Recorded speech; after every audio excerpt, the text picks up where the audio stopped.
Hello again, welcome to the Mastercam in a Minute course. In that lecture, we're gonna talk about our C-plane. This is my C-plane.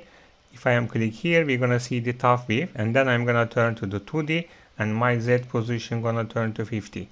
After that, I can turn to the curve on the edge options, and then I just need to select my face here, and then we're gonna get that kind of curve here.